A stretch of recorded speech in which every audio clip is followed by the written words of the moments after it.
what you said early on was like, you want to help, and like, maybe you think you're helping, or maybe that's your way to express that you're helping. But I mean, as I keep growing older, I realize I realize like that parents, other adults, they're no different than than the kids. They're just older, right? Like they have they have impulses. They're emotionally impulsive. They have their own issues that they're dealing with, and like the thought of them as, like they're like very capable of handling adversity and situations and this kind of stuff. It's like anything else. Like the most people are not good at handling that stuff, And so I see what we try to do at the academy, and like the lessons we try to teach and instill in like some of these kids, they don't get the same reinforcement all the time from whether it's their parents or other people that coach them or whatever other adult figures they have in their life.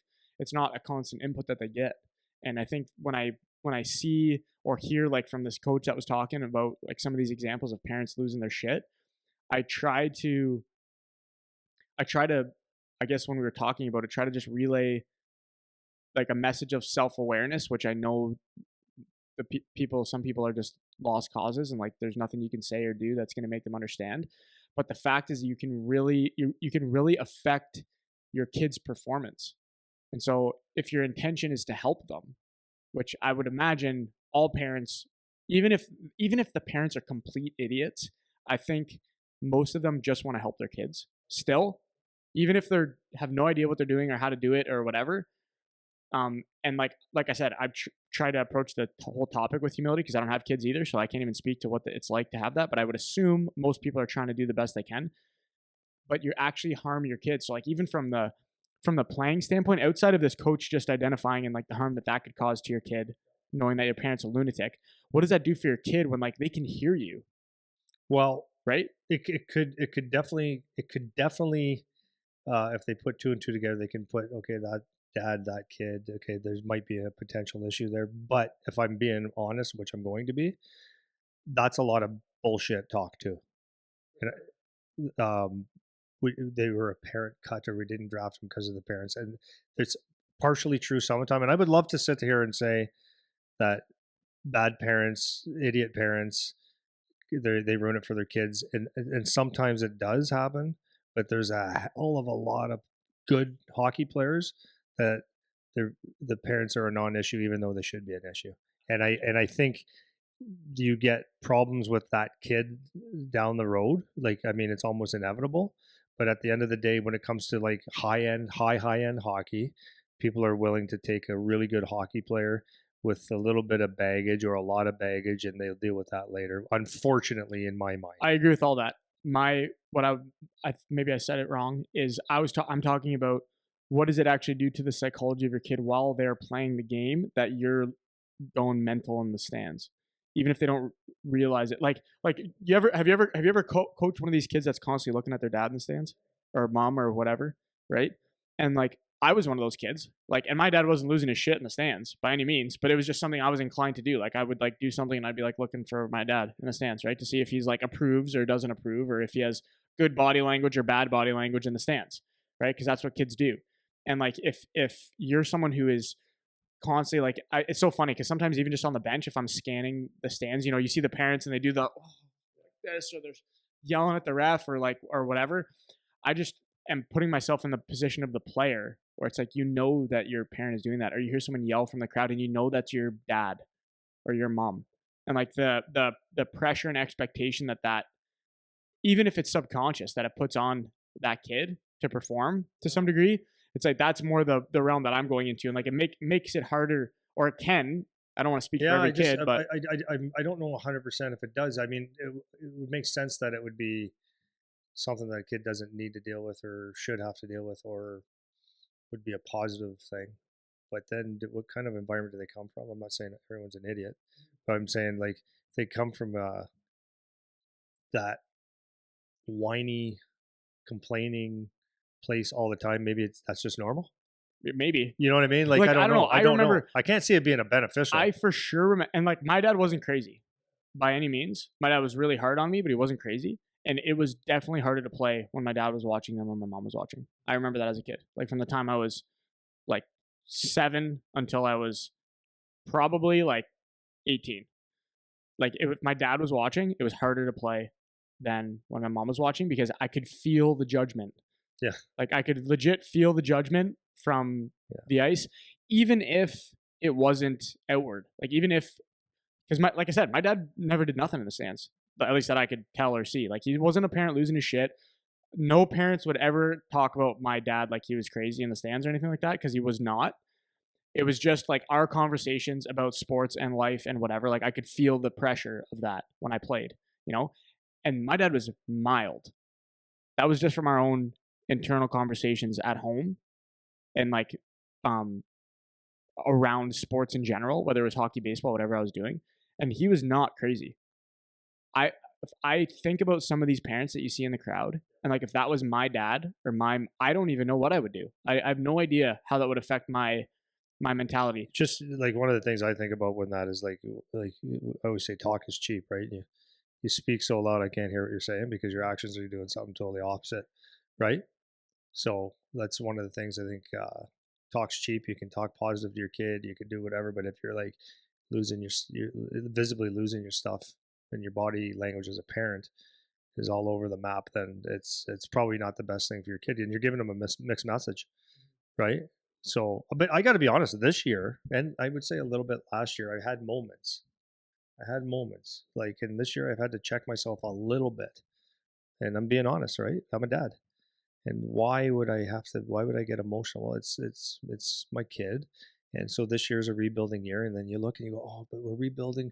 And it's like we're 1 and 2 players away from just not having to be that at all. We could be really good, but we're rebuilding. So then when you're rebuilding or you have a younger team, you're seeing mistakes that you go, I've had one where I'm like, guy shouldn't even be in the league, and I said it about that loud. Shouldn't even be in the league.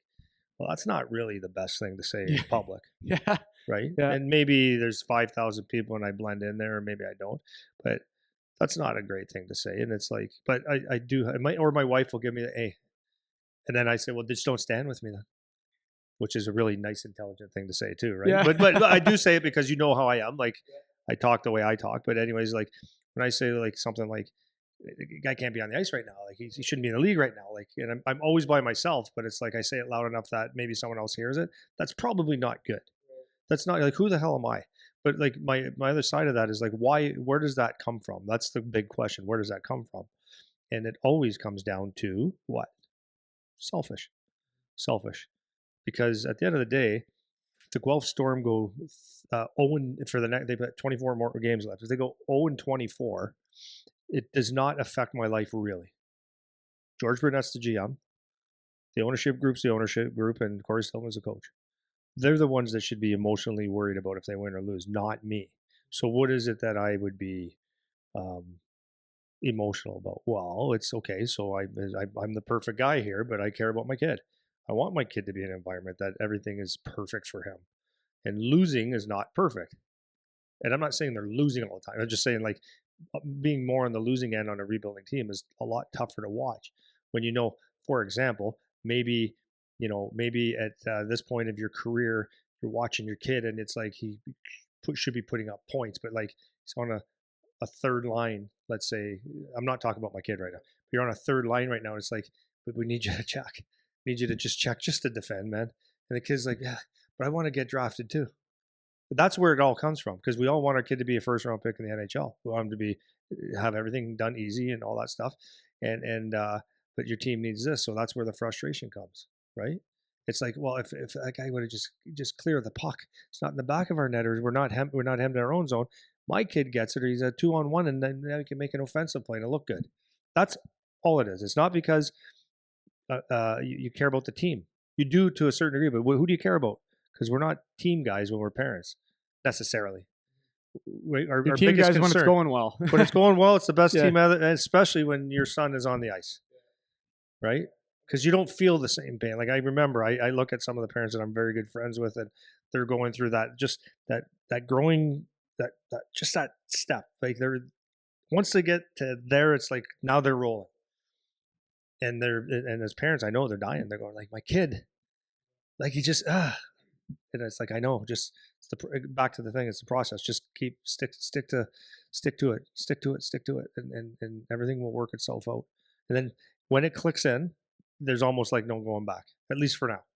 When I love the honesty of it too, because that's what it all comes down to. This is what I love about the podcast, man. It's like because we actually are just like talking about actual things that are going on, not like it's we're just trying to figure it out and work through it and talk through what it's like. And it's awesome that you can sit there and say, yeah, I do this stuff too.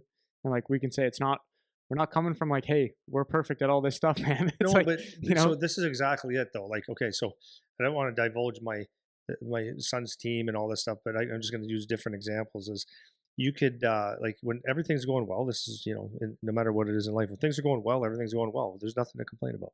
As soon as something goes uh, not necessarily well for you, especially then, and it affects you personally or your family personally, then you can start to get a little sour, right? So you could get along like for for I get along with RGM like actually very well. I'm respectful enough to go like we say hi, have a 5 minute conversation, and leave it. I'm not going to call them and bug them, because I respect the role and stuff. But like, there's days where it's like, I don't know if you're here for my kid right now. That's what I think. That's what I think. And then you stick to it and you realize like time reveals a whole lot. And then you realize that, oh, this person's actually really loyal to our family. My our family is very loyal to this team. And it's like long term, it's like, oh, we made a lot of good decisions here. But there's some in between where you just go, I don't know if this is for us, man. Like, you're trying to protect your kid and stuff like that. So it's like you got to just kind of give people a chance to uh, um, the people, the organizations, whoever you're dealing with, you got to give people a chance. Let's just a chance to whatever. A chance. Give them a chance to show them that they can be honest. Like time, it's like, because someone says, there's times where it's like, yeah, your son's getting, it's happening. We're gonna make some moves. Shit's happening for him. Like it's happening. It's like, well, it didn't happen on my timeline.